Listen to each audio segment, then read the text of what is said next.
আলহামদুলিল্লাহ, মসজিদে কোবা আজকে শনিবার। আল্লাহ রসুল সাল্লাল্লাহু আলাইহি সাল্লাম, ভাই আমরা এখানে দাঁড়াই সবাই।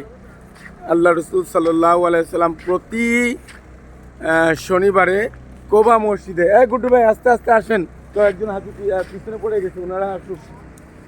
প্রতি শনিবারে মসজিদে কোবায় পায়ে হেঁটে আসতেন এবং উনি এখানে এসে ইশরাক আদায় করতেন। তো আল্লাহ পাকের ইচ্ছায় আমরা আজকে শনিবার, আজকে আমরা আসছি আমাদের হাজিদেরকে নিয়ে মসজিদে কোবায়, এবং এটা ইসলামের প্রথম মসজিদ।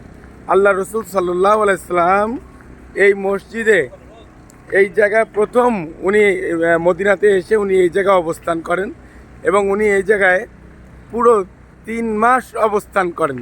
তারপরে উনি মসজিদে নববীতে যান।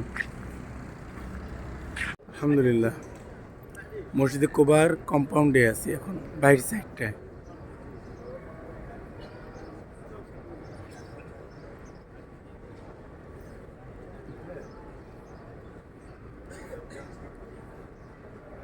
একটু আগে আপনাদেরকে একটা ভিডিও দিয়েছিলাম যে আমি মসজিদে কোবায় এসেছি হাজিদেরকে নিয়ে।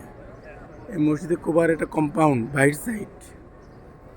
আর মদিনায় মসজিদে নববীর পরে একটা মসজিদেই জমজমের পানির লাইন করা আছে, সেটা হলো মসজিদে কোবায়। এই যে এখানে লেখা আছে জমজম। একমাত্র এখানেই জমজমের পানির লাইন করা আছে মসজিদে নববী। বাইতুল্লাহ তো আছেই, মসজিদুল হারামে তো আছেই, আর এখানে এই লাইনটা করা আছে। এখানে কার্পেটটা পুরো একই মসজিদে নববীর ডিজাইনে করা, কিন্তু কার্পেটটার কালারটা ভিন্ন কালার। নামাজ হয়েছে? হ্যাঁ ভাই, আপনার নামাজ হয়েছে?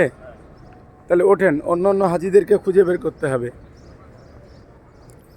এটা হলো মসজিদে কোবার ভিতর সাইড, যে এখানে 2 রাকাত নামাজ আদায় করবে বাসা থেকে উজু করে এসে, সে একটা পূর্ণাঙ্গ উমরার নেকি পাবে।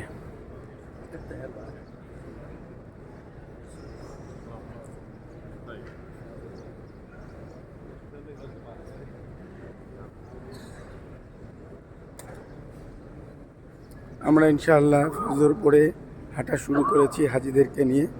মসজিদে নববীতে এসে মসজিদে নববী থেকে সোজা মসজিদে কোবা হেঁটে চলে এসেছি। এসে আমরা এখন ইশরাকের নামাজ আদায় করলাম।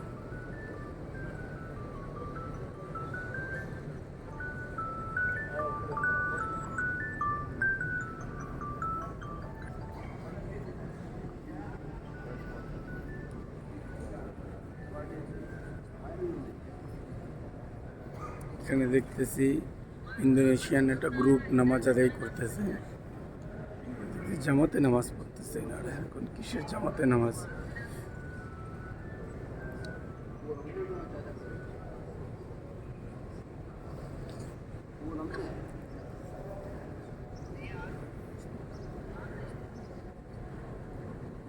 এর ঝাড়বাতিগুলো একটু ভিন্ন আঙ্গিকের।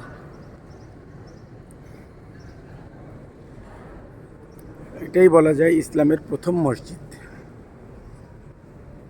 এখানে আল্লাহ রসুল সাল্লাল্লাহু আলাইহি সাল্লাম মদিনাতে এসে 3 মাস অবস্থান করেছিলেন।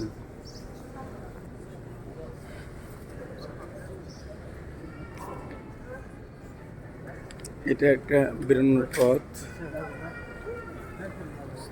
আর আমরা স্যান্ডেল যেহেতু এই পাশে ঘুরেছি, ইনশাআল্লাহ এই পাশটাতেই বেরোবো।